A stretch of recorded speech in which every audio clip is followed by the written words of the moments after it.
नमस्कार सर्वांना. स्टडी ग्रुपच्या माध्यमातून आपण सर्वजण आज पुन्हा एकदा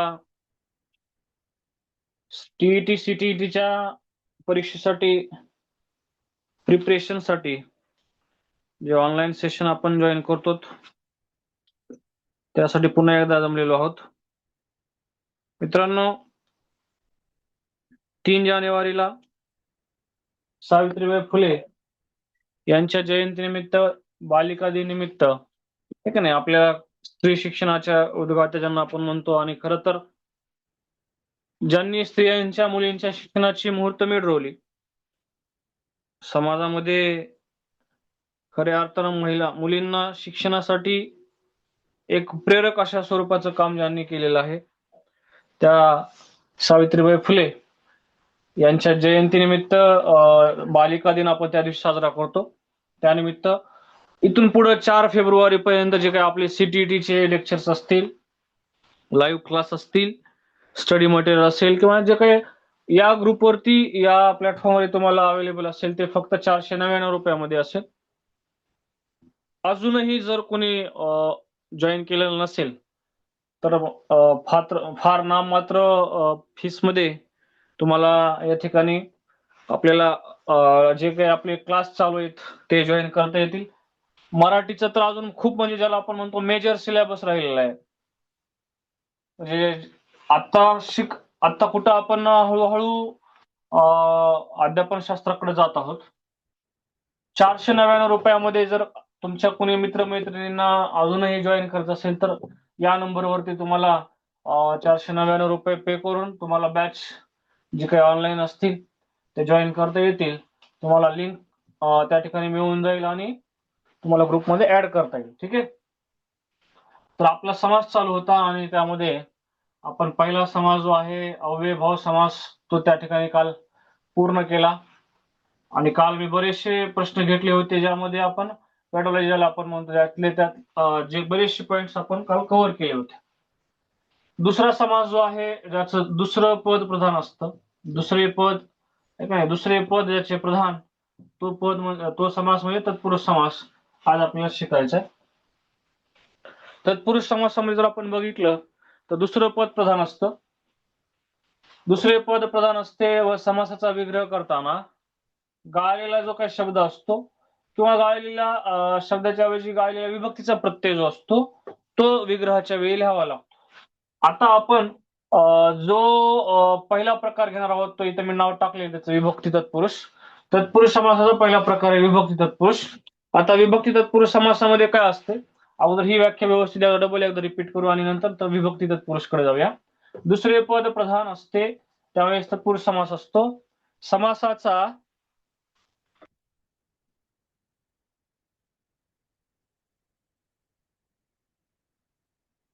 समासाचा विग्रह करताना गाळलेला जो काही शब्द असतो किंवा विभक्ती प्रत्यय जो असतो गाळलेला तो लिहावा लागतो, त्यावेळेस तत्पुरुष समास होतो. आता आपण थोडं विभक्ती तत्पुरुष समास हा जो काही समास तत्पुरुष समासाचा पहिला प्रकार आहे तो बघूया. विभक्ती तत्पुरुष समासामध्ये जर आपण बघितलं तर त्या ठिकाणी तत्पुरुष समासामध्ये या कोणत्या तरी विभक्तीचा किंवा विभक्तीचा अर्थ व्यक्त करणाऱ्या शब्दयोगी अव्ययाचा त्या ठिकाणी जो काही लोप असतो तो लोप करून दोन्ही पद जोडलेले असतात. आता आपण जर समजा असं म्हणलं, सुखप्राप्त शब्द आहे, सुख आणि प्राप्त आहे ना, हे दोन पद आहेत, सुख आणि प्राप्त. आता ज्या समासाचं दुसरं पद प्रधान असतंय, नुसतं इथं आपण सुख म्हणल्यावर उपयोग नाहीये, हे पहिलं पद आहे आणि दुसरं पद आहे प्राप्त. तर दुसऱ्या पदाला महत्व आहे आणि याचा विग्रह करताना म्हणजे हे दोन पद एकत्र जोडताना यांच्यातला विभक्ती प्रत्यय त्या ठिकाणी लोप पावला होता, पण विग्रह करताना घ्यावा लागतो. याचा विग्रह होईल सुखाला प्राप्त, सुखाला प्राप्त. आता सुख हे नाव आहे की नाही, आणि त्याला ला प्रत्यय लागलाय. जर सला ते प्रत्यय असतील तर कालच्या चार्ट मध्ये आपण बघितलं होतं द्वितीय विभक्ती है ना, द्वितीय विभक्ती किंवा द्वितीय तत्पुरुष असं सुद्धा म्हणू शकतो आपण. द्वितीय तत्पुरुष समास या सुखप्राप्त सामासिक शब्दाचा प्रकार काय असेल तर तत्पुरुष समासातला विभक्ती तत्पुरुष असेल. तर विभक्ती तत्पुरुष मध्ये कोणती विभक्ती तत्पुरुष तर विभक्ती आहे द्वितीय, कारण प्रत्यय लागलेला आणि विभक्ती तत्पुरुष असा प्रकार या ठिकाणी सुखप्राप्त या सामासिक शब्दात आपल्याला पाहायला मिळतो. त्याच्यानंतर आणखी एक उदाहरण घेऊया आपण. है ना, इथं ला प्रत्यय लागलाय बघा. इथं मी लिहितो सामासिक शब्द, सामासिक शब्द, इथं विग्रह आणि इथं तत्पुरुष समासाचा प्रकार कोणता आहे, त्यातला विभक्ती तत्पुरुष मधला कोणता प्रकार आहे. म्हणजे याचा पहिला प्रकार हा आणि ह्याच्यातले परत मग विभक्तीच्या प्रकारानुसार तत्पुरुष समास घ्यावा लागेल. विभक्ती प्रथम तत्पुरुष मध्ये द्वितीय तत्पुरुष असेल, तृतीय तत्पुरुष असेल किंवा षष्ठी तत्पुरुष असेल, पंचमी तत्पुरुष असेल किंवा सप्तमी तत्पुरुष असेल. काल आपण पूर्ण चार्ट मी लिहून दिला होता तुम्हाला विभक्ती टॉपिक मधला. विभक्तीच्या प्रत्ययावरून जे काही प्रकार पडतात ते काल आपण घेतले होते. ठीक आहे. अच्छा, पुढचं उदाहरण घेऊया. तोंडपाठ. तोंडपाठ, तर याचा विग्रह काय होणार आहे आता तोंडपाठचा?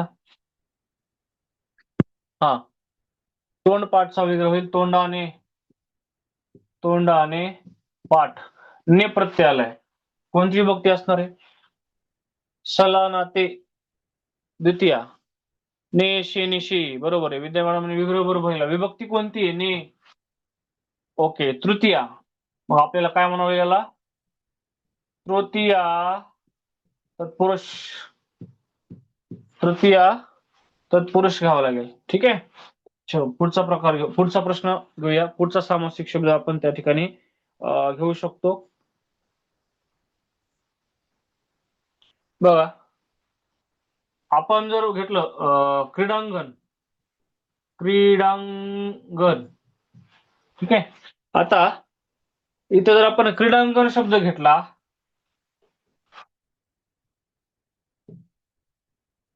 तर इथं याचा विग्रह काय होईल?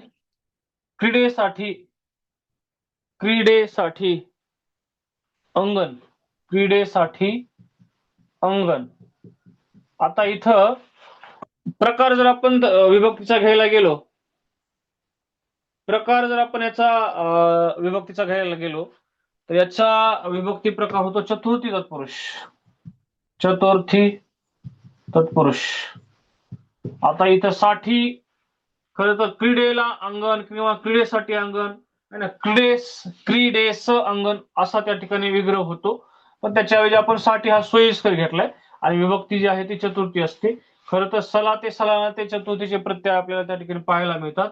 परंतु चतुर्थीचा प्रत्यय सलाते सलाते कसा ओळखायचा? ज्यावेळेस एखाद्या वाक्यामध्ये दोन कर्म असतात, अप्रत्यक्ष कर्माला जर सलाते सलाते प्रत्यय असेल, आणि मला वाटतं कोणतरी विचारलंय होता तुमच्या सीटीटी प्लॅटफॉर्मवर असलेल्या कोणतरी सरनी का मॅडमने कोणतरी विचारला होता मला, चतुर्थी कधी ओळखायची आणि तृतीय कधी ओळखायची. द्वितीय आता इंडिव्हिज्युअल एका नामाला वाक्यामध्ये एकच नाम आहे आणि त्याला सलाते लागलेला असेल तर द्वितीय प्रत्यय असतो.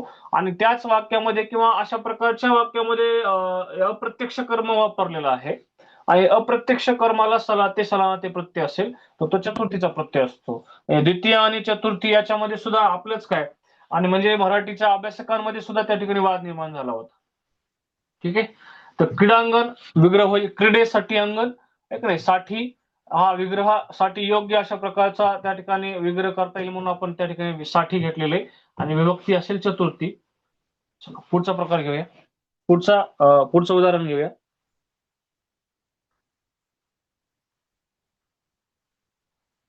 राजपुत्र. राजपुत्र, आता इथं विग्रह होईल राजाचा पुत्र. चाची चेचा झाजी झेजा. चाची चेचा झाजी झेजा म्हणल्यावर षष्टी विभक्ती येईल. षष्टी विभक्ती. षष्टी विभक्तीचा त्या ठिकाणी प्रत्यय आहे चा. चाचीचे च्या. कला कुशल. कला कुशल याचा विग्रह होईल कलेत कुशल. त प्रत्यय लागलाय. तया सप्तमी. सप्तमी तत्पुरुष शब्द राहिला याचा. सप्तमी तत्पुरुष. ठीक आहे. तया प्रत्यय काल चार्ट जो आहे तो तुम्ही जर वाचला असेल तर तो विभक्तीच्या बाबतीत जे काही प्रत्यय त्यावरून पाडलेले जे प्रकार आहेत विभक्तीचे, त्याच्यासाठी म्हणजे मुद्दामून आपण घेतलं होतं, कारण हे कामाला येणार होतं कालचं इथं. कारण कोणता विभक्ती प्रत्यय गाळला गेला इकडे सामासिक शब्द तयार करताना. आता इथं कला कुशल मध्ये त प्रत्यय गाळलाय है ना, इथं चा प्रत्यय गाळलाय, इथं सुद्धा सला ते प्रत्यय गाळलाय, इथं ने प्रत्यय गाळलाय, इथं ला प्रत्यय गाळलाय. म्हणजे सामासिक शब्द तयार करताना, विभक्ती तत्पुरुष तयार करताना सामासिक शब्द जो तयार केला जातो त्यामध्ये विभक्तीचा प्रत्यय लोप पावलेला असतो, पण विग्रहाच्या वेळी आपण इकडे घेतलेला आहे आणि त्या प्रत्ययानुसार त्याला आपण द्वितीय तत्पुरुष, तृतीय तत्पुरुष, चतुर्थी तत्पुरुष, षष्ठी तत्पुरुष आणि सप्तमी तत्पुरुष अशी वेगवेगळी नावं त्या ठिकाणी आपण दिलेली आपल्याला पाहायला मिळतात. ठीक आहे, समजला का प्रकार हा?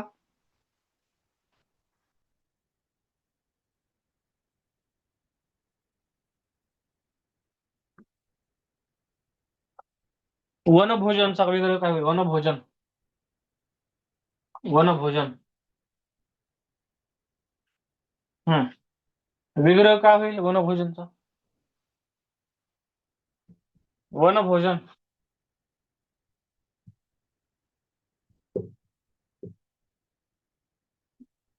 वनभोजन. वनात भोजन तोच होतो विग्रह, पण आपण जनरली बोलताना त्याला वनातील भोजन असं म्हणतो. विभक्ती तत्पुरुष मध्ये सप्तमी तत्पुरुष घ्यावा लागतो. सप्तमी तत्पुरुष म्हणजे खऱ्या अर्थानं वनात भोजन असा विग्रह ऍक्युरेट होतो तिथं. वनातील भोजन.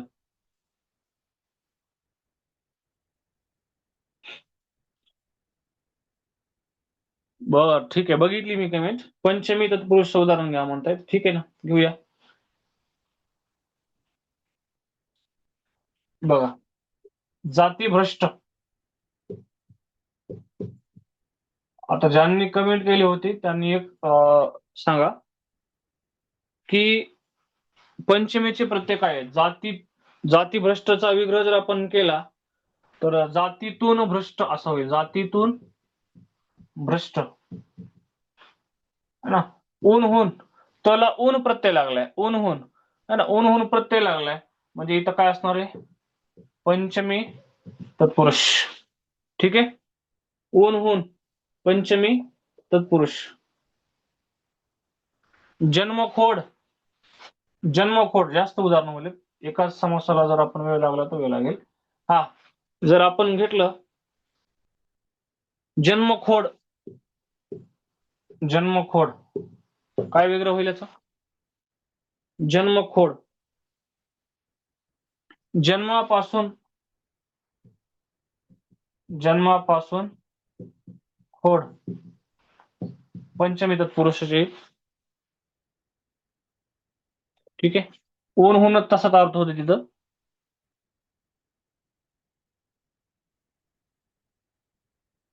ठीक आहे, समजलं का? विभक्ती तत्पुरुष, तत्पुरुष समासाचा पुढचा प्रकार घेऊया आपण.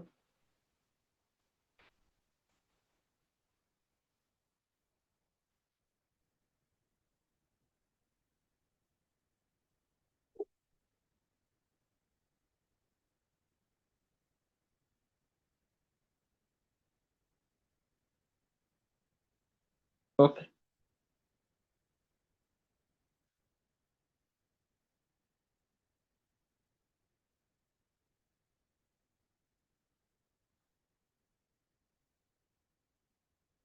चला पुढचा प्रकार घेऊया तत्पुरुष समासाचा. उपपद किंवा उपपद किंवा कृदंत तत्पुरुष, कृदंत तत्पुरुष. खूप सोपा प्रकार आहे हा. दुसरा प्रकार आहे तत्पुरुष समासाचा. परवा दिवशीच्या लेक्चर मध्ये आणि मला वाटतं काल सांगितले वाटतंय मला असं की क्रियापदाचं जे मूळ रूप असते त्याला आपण धातू म्हणतो.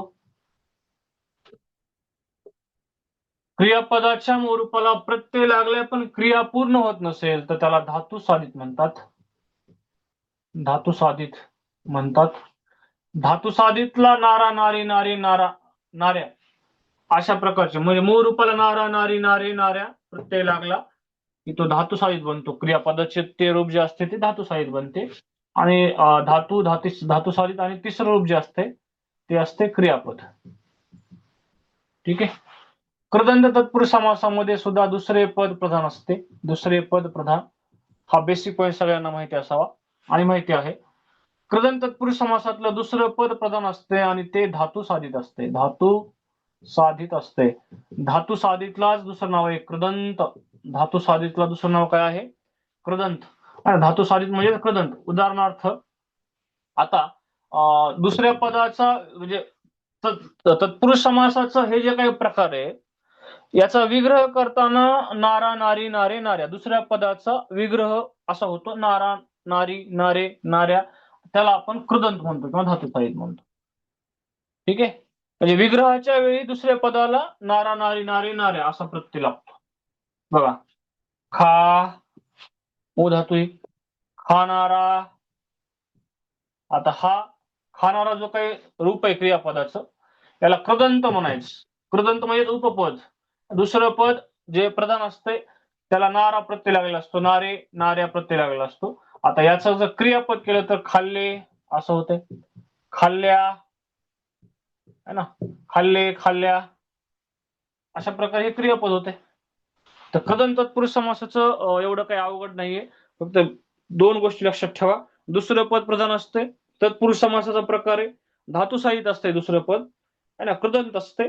स्वतंत्रपणे तो शब्द क्रियापद म्हणून वापरता येत नाही. धातुसाधित क्रियापद नसतेच. धातुसाधित सोबत सहाय्यक क्रियापद घ्यावं लागतं.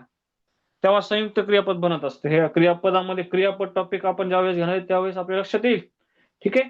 म्हणजे धातू plus Pratyaya is equal to धातू साधित. परंतु धातू साधितला क्रियापद म्हणू शकत नाहीत आपण. ठीक आहे. चला एक उदाहरण घेऊया, लक्षात येईल तुम्हाला.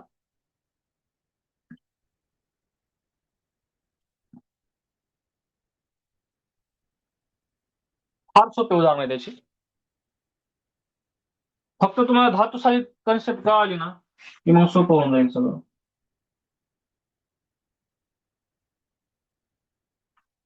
चला समजा आपण जर म्हणलं शेतकरी हा सामासिक शब्द आहे. शेतकरी दोन पद आहेत ना.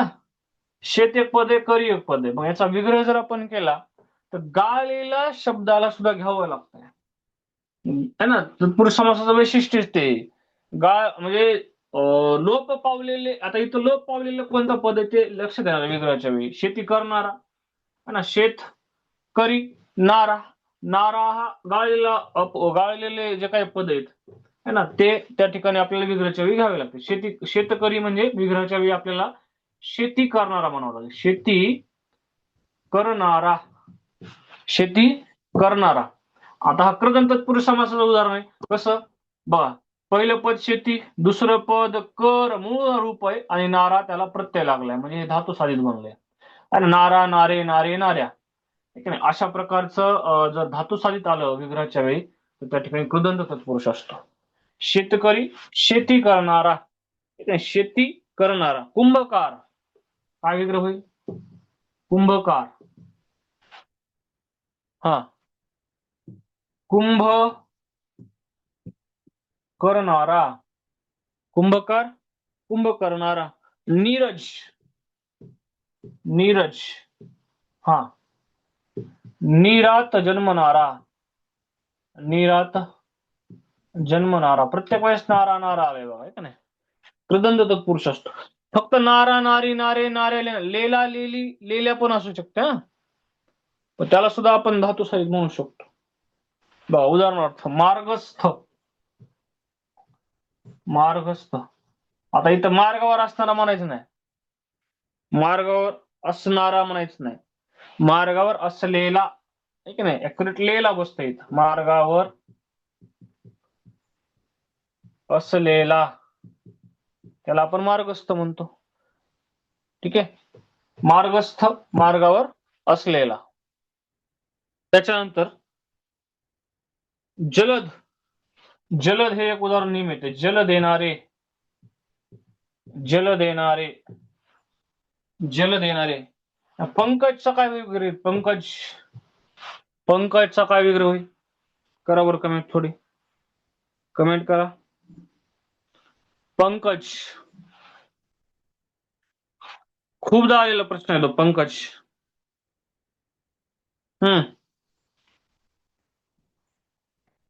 पंकजचा काय विग्रह आहे?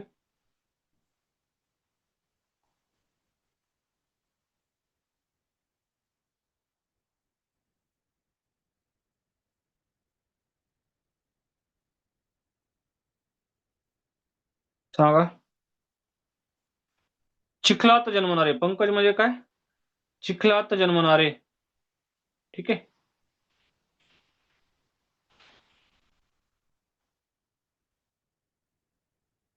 हम्म.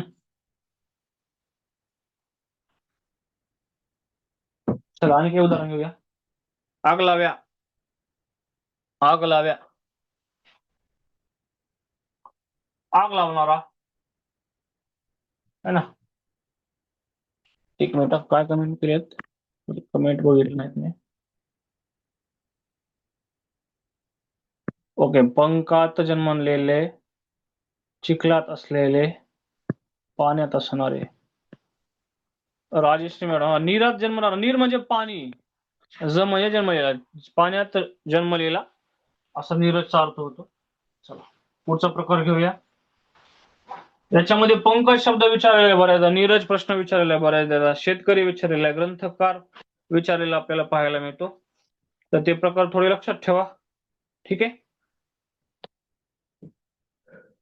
आता घेऊया पुढचा तत्पुरुष समासाचा जो प्रकार आहे, उपप्रकार आहे, नत्र तत्पुरुष समास. नत्र तत्पुरुष समास. हा समास ओळखण्यासाठी काही एक ट्रिक्स आहे. हा जो काही समास आहे तो ओळखण्यासाठी एक ट्रिक्स आहे.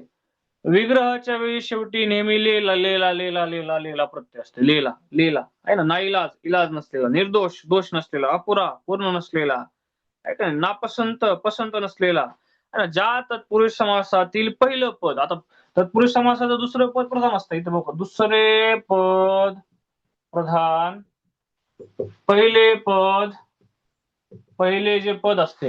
आता पहिल्या पदाचं काय वैशिष्ट्य आहे? पहिलं पद जे असते ते त्या ठिकाणी नकारदर्शक असते, किंवा ज्याला आपण काय म्हणतो, अभावदर्शक, निषेधदर्शक. ठीक आहे ना. पहिल्या पदामध्ये कोणते कोणते उपसर्ग असतात? आता उपसर्ग काय, तर मूळ शब्दाच्या अगोदर आलेले जे काही अक्षर असतात. ठीक आहे नाही.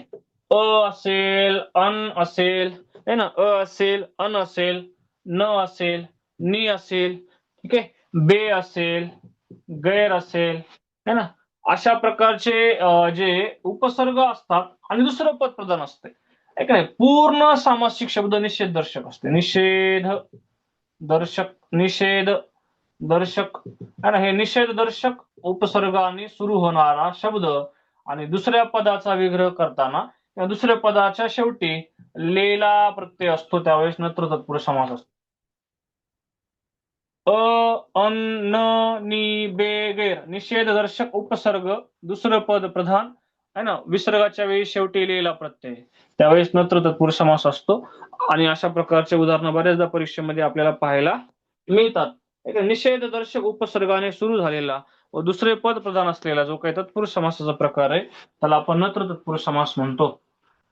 आता मी एका शब्दाचा विग्रह करून दाखवला की बाकी सगळे शब्दांचा विग्रह तुम्हाला लक्षात येणार आहे. चला. अहिंसा. अहिंसा काय विग्रह होईल? हिंसा नसलेला. हिंसा नसलेला. ठीक आहे. बेकायदा काय होईल विग्रह? बेकायदा. हा, बेकायदा काय होईल? करा कमेंट. बेकायदा. कायदेशीर नसलेला. कायदेशीर नसलेला. अनादर. अनादर काय होईल विग्रह? अनादर. बेकायदेशीरचा झाला. हा, अनादर. आदर नसलेला. आदर नसलेला त्याला म्हणायचं अनादर. बघा ना, प्रत्येक वेळेस लेला लेला लेला, है ना. अ उपसर्ग, बे उपसर्ग, अ उपसर्ग, आदर नसलेला. बरोबर आहे. हा, चलो. निरोगी. निरोगी काय होईल विग्रह? निरोगी. रोग नसलेला. रोग नसलेला, अन्याय, अन्याय, न्याय नसलेला, न्याय नसलेला, अशक्य, शक्य नसलेला, है ना, अशा प्रकारचे उदाहरणं नत्र तत्पुरुष समासामध्ये आपल्याला पाहायला मिळतात. समजला का प्रकार? फास्ट नाही ना व्हायला? आता ह्याच्यामध्ये अवघड कन्सेप्ट नाहीये एवढी. हे काय थोडंसं एकदा वाचलं ना आपण कन्सेप्ट लगेच समजून जाते. थोडं कमेंट करा व्यवस्थित चालू आहे का फास्ट व्हायलंय का स्लो व्हायलंय, म्हणजे तुमच्या तुम्ही जसं म्हणताल तसं. आपण जर स्पीड कमी करायची असेल तर कमी करू, काही अडचण नाही. तत्पुरुष समास मधला प्रमुख प्रकार घ्यायचा आपल्याला पुढं, कर्मधारय समास. बर, ठीक आहे. व्यवस्थित सुरू आहे, करेक्ट चालू आहे. वा वा वा, धन्यवाद धन्यवाद. ओके, चलो.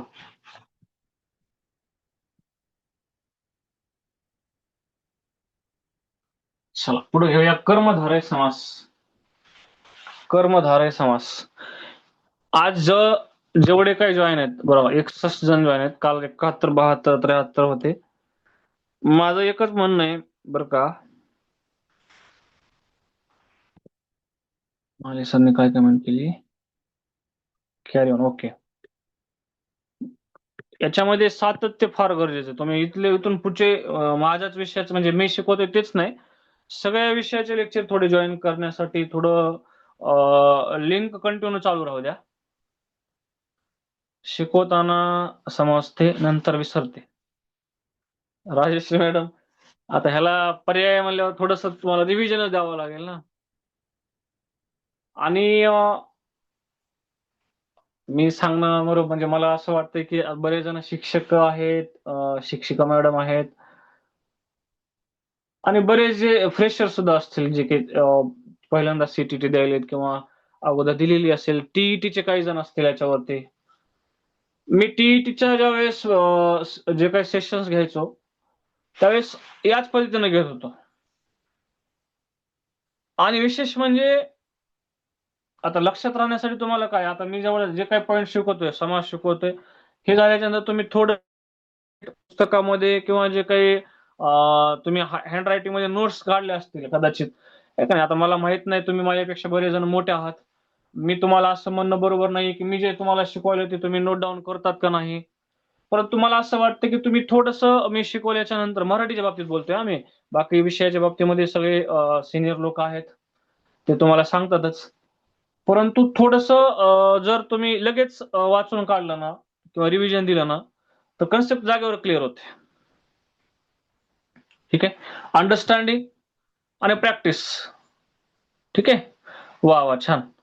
म्हणजे बऱ्याच जणांचं आता कसं आहे, टीचिंग माझ्यापेक्षा चांगलं असू शकतं, परंतु आता आम्हाला मी जे काही शिकवायला लागलोय तुम्हाला ते तुम्हाला परीक्षेला 100% कामाला येणार आहे. आणि इथून पुढे सुद्धा सांगतो की मी अध्यापन शास्त्राच्या बाबतीमध्ये, पेडॉलॉजीच्या बाबतीमध्ये जे काही पॉईंट्स तुम्हाला सांगणार आहे ते आणि त्याच्याशी संबंधित जर तुम्ही कव्हर केले तर 100%, 70 ते 80% फायदा तुम्हाला पेपरमध्ये जागेवर तुम्हाला तिथं लगेच कळेल की सरांनी जे काही घेतलं होतं की ते किंवा त्याच्याशी रिलेटेड पॉईंट्स आलेले परीक्षेला. ठीक आहे, त्यामुळं सातत्य असू दे लेक्चरमध्ये, जे तुम्ही अटेंड करताय त्यामध्ये निश्चित प्रॉपर जे काय आहे, प्रॉपर कन्सेप्ट प्रॉपर आपण घेतो. आणि अगोदर कन्सेप्ट समजून घेतल्याच्या नंतरच आपण पुढे जातो. आणि माझा म्हणजे टीचिंगचा फंडाच हा आहे की अगोदर मी बेसिक सांगितल्याशिवाय ऍडव्हान्स कुठली कन्सेप्ट सांगत नाही शक्यतो. ठीक आहे, असं कर्मधारय समास जो आहे तो तत्पुरुष समासाचा, कर्मधारय समास हा तत्पुरुष समासाचा फार महत्वाचा प्रकार आहे. आणि कर्मधारय समासावरती टीईटीचं विशेष प्रेम आहे. टीईटीला कर्मधारय समास नेहमी असतो, सीटीटीला सुद्धा येऊ शकतो. आता 2 पद असतात, 2 पदामध्ये पहिलं पद जर आपण बघितलं तर ते विशेषण असते, विशेषण, विशेषण असते. आणि दुसरं पद जे असतंय ते नाम असतं.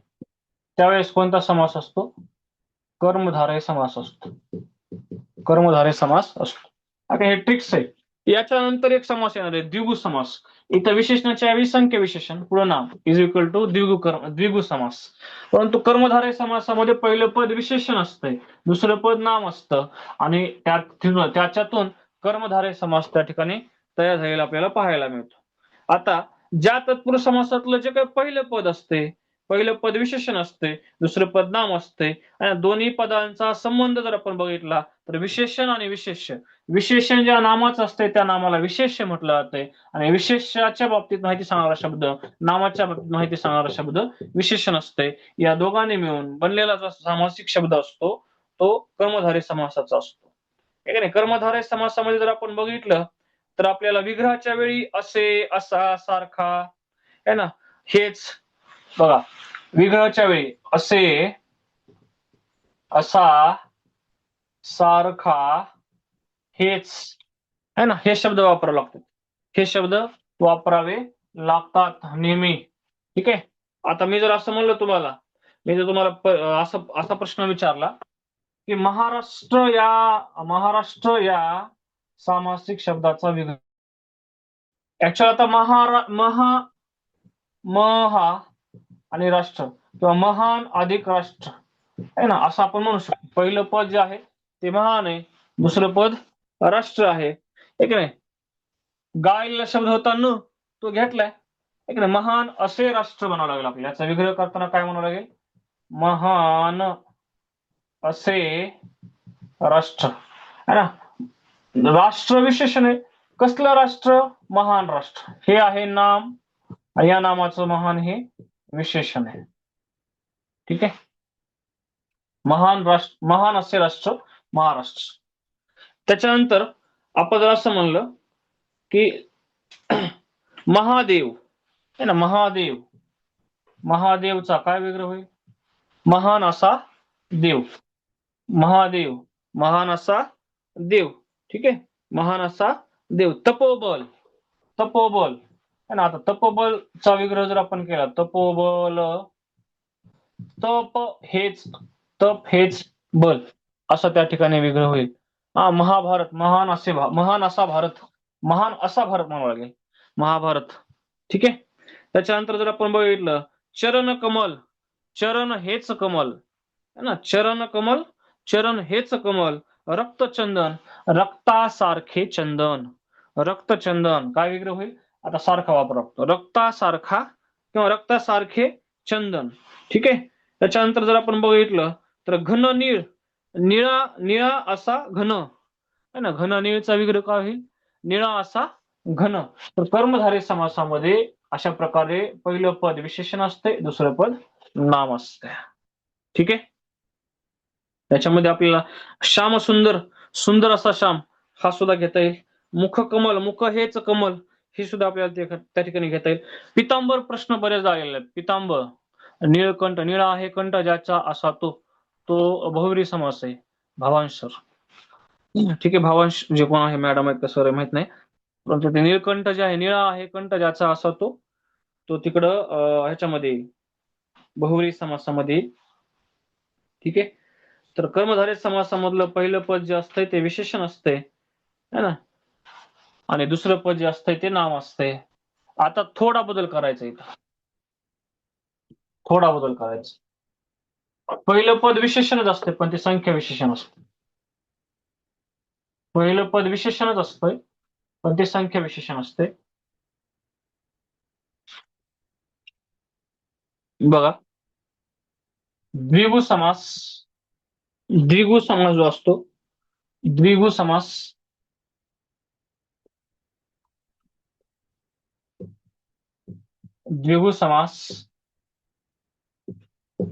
पहिले पद संख्या विशेषण आणि दुसरे पद नाम, त्यावेळेस हा द्विगु समास असतो. परंतु संख्या विशेषण जरी असलं पहिलं पद, तरी भूमिती मधले जे काही शब्द असतात है ना, त्या ठिकाणी दशभुजा, चौकोन, त्रिकोण, ठीक आहे, असे शब्द याच्यामध्ये येत नाहीत. जनरली जे संख्या विशेषण आहेत, संख्या विशेषणाशी संबंधित आहेत, ते मात्र पहिल्या पदामध्ये येतात आणि दुसरं जे पद असतंय ते नाम असते. पितांबर, पिवळे पितांबरचा विग्रह मी सांगितला नाही का ना. पितांबर नेहमी परीक्षेमध्ये विचारलेला आपल्याला पाहायला मिळते. पिवळे असे वस्त्र असा त्याचा विग्रह होते पितांबरचा. संख्या विशेषण प्लस नाम द्विगु समास, तत्पुरुष समासाचा हा महत्वाचा प्रकार आहे. आता याच्यामध्ये बार भाई याचा जर आपण विग्रह केला तर आपल्याला सांगता येईल 12 भावांचा समुदाय. 12 भावांचा समूह म्हणा किंवा समुदाय म्हणा. 12 भावांचा समूह.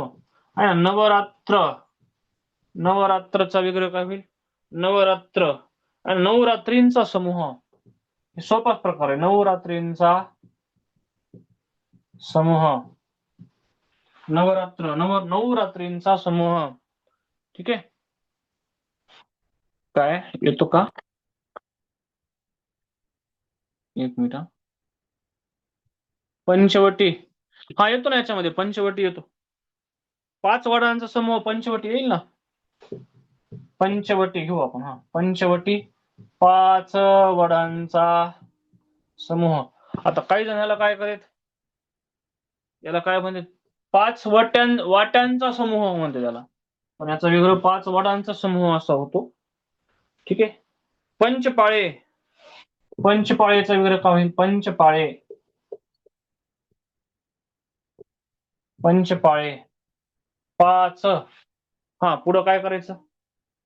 5 पळ्यांचा म्हणायचा का पाळ्यांचा? 5 पाळ्यांचा समूह. सप्तर्षी ते संधियुक्त शब्द आहे. सप्तर्षी संधियुक्त शब्द आहे सर. चौघडी 4 घड्यांचा समूह सुद्धा येतो याच्यामध्ये. सप्ताह 7 दिवसांचा समूह. ठीक आहे.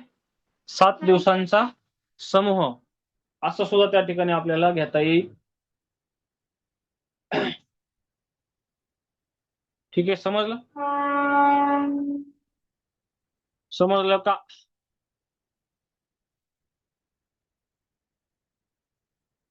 दशानन नाही येत याच्यात. दशानन ते तिसऱ्याच नामाचं विशेषण आहे.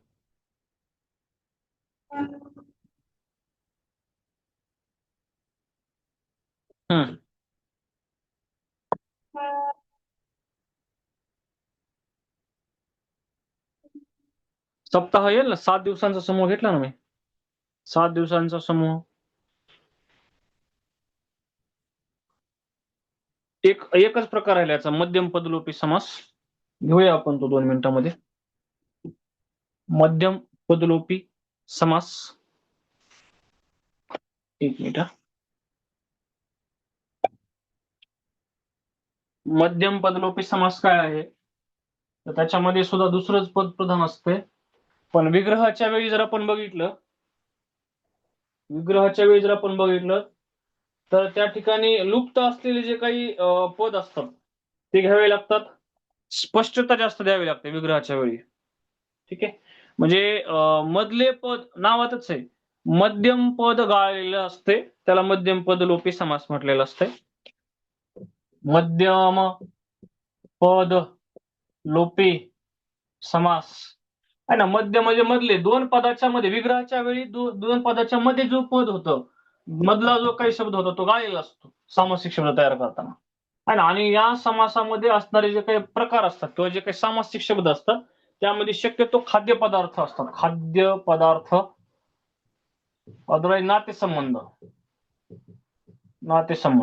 आहे ना. अशा प्रकारचे जे समासाचे सामासिक शब्द असतात ते मध्यम पदलोपी समासामध्ये आपल्याला पाहायला मिळतात. म्हणजे हा खरा तर जर आपण बघितलं ना तर कर्मधारय समासामध्ये आपण पहिलं पद जे होतं आहे ना त्याचा दुसऱ्या पदासोबत संबंध दाखवताना जे काही लुप्त असलेला जो काही शब्द होता तो घेतलेला होता. इथं सुद्धा आपल्याला घ्यायचं पण जास्त स्पष्टता द्यावी लागते. इथं कर्मधारय सारखाच वाटते हा, पण तो थोडासा वेगळा आहे. इथं स्पष्टीकरण विग्रहाच्या वेळी शब्दांची संख्या जास्त वाटते. म्हणजे एकापेक्षा जास्त येतात विग्रहाच्या वेळी. म्हणजे जे लोप पावलेले असतात ना इकडे सामासिक शब्द तयार करताना विग्रहाच्या वेळी मात्र जास्त घ्यावे लागतात. आणि शक्यतो खाद्यपदार्थ असते किंवा नातेसंबंध असते सामासिक शब्द. बघा ना. साखर भात. आपण जर असं म्हणलं ऐक नाही, मला साखर घालून तयार केलेला भात आवडतो. मला साखर घालून तयार केलेला भात आवडतो असं म्हणण्यापेक्षा साखर भात आवडतो असं म्हणू शकतो आपण, म्हणजे शब्दांची संख्या कमी केली आपण. आता विग्रहाच्या वेळी घ्यावं लागतं ते लोप पावलेले जे शब्द असतील ते. साखर आहे ना, जे काही गाळलेले शब्द असतील ते पुढे घ्यावे लागतात. साखर घालून केलेला भात, त्यालाच काय म्हणायचं, साखर भात. हा सामासिक शब्द, याचा विग्रह मध्यम पदलोपी समास, खाद्य पदार्थ येते. मामे भाऊ, मामे भाऊ, मामा भाऊ है ना, मामाचा मुलगा या नात्याने भाऊ, चालते ना, मामाचा मुलगा या नात्याने भाऊ. विग्रह घ्यावा लागतो आपल्याला तसा. मामाचा मुलगा या नात्याने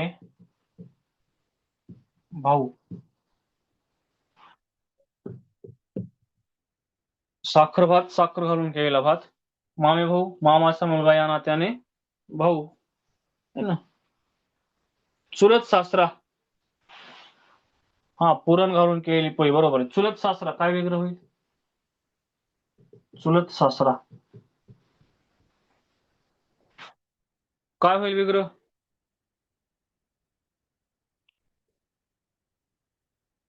काय विग्रह होईल याचा, हा, दही भात, दही घालून केलेला भात. मी विचारतोय प्रश्न याचा की याचा विग्रह काय होईल, चला हा सांगा, विग्रह काय होईल. नवऱ्याचा चुलता, नवऱ्याचा चुलता या नात्याने सासरा, असा विग्रह होईल याचा. गुळांबा हा एक नेहमी येतो. गुळ घालून केलेला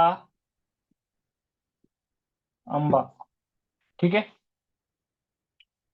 ओके. सासऱ्याचा भाऊ, सासऱ्याचा भाऊ या नात्याने सासरा म्हणण्यापेक्षा नवऱ्याचा चुलता या नात्याने सासरा असं म्हणता येईल. ठीक आहे, वेळ झालेला आहे आपला. उद्याच्या सेशन मध्ये, म्हणजे नेक्स्ट सेशन मध्ये आपण थोडं पेडोलॉजी घेऊया 15 मिनिट शेवटी. आणि समास मध्ये द्वंद्व समास, दोन्ही पदप्रधान, त्यामध्ये इतर इतर द्वंद्व समास, वैकल्पिक आणि समाहार असे 3 प्रकार आहेत, ते आपण नेक्स्ट लेक्चर मध्ये घेऊया. तत्पूर्वी जर तुम्हाला काही अडचण असेल तर विचारू शकतात मराठीच्या बाबतीमध्ये. 1 मिनिटामध्ये आपण एड करणार एक मीटिंग. ठीक आहे, क्वेश्चन सेट टाकतो थोडस. आता संडेला कंबाईनचा पेपर आहे, तो पोस्टपोन होतो का नाही ते बघूया. जास्तीत जास्त क्वेश्चन सेट टाकण्याचा प्रयत्न करतो मी, तुम्हाला अवेलेबल करून देतो. ठीक आहे, या महिन्याच्या शेवटच्या टप्प्यामध्ये एक 5-6 दिवस कंटिन्यू आपण क्वेश्चन सेटच घेत असतो. नंतर परीक्षेच्या पुढं सध्या तुम्ही अभ्यास फोकसली करा. आणि विशेष म्हणजे आणखी एक महत्वाचं बरं का, म्हणजे माझं म्हणणं तुम्हाला पटते का बघा. जर तुमच्याकडं क्वेश्चन सेट अवेलेबल असतील कोणाकडं, तर 2 दिवसातून एक म्हणा किंवा दररोज एक जर सोडवला ना क्वेश्चन सेट तुम्ही, तर ते सुद्धा बेनिफिट चांगलं होते बघा. कारण क्वेश्चन सेट सोडवणाऱ्याला सुद्धा पेपरमध्ये फार सोपं जातं पूर्ण.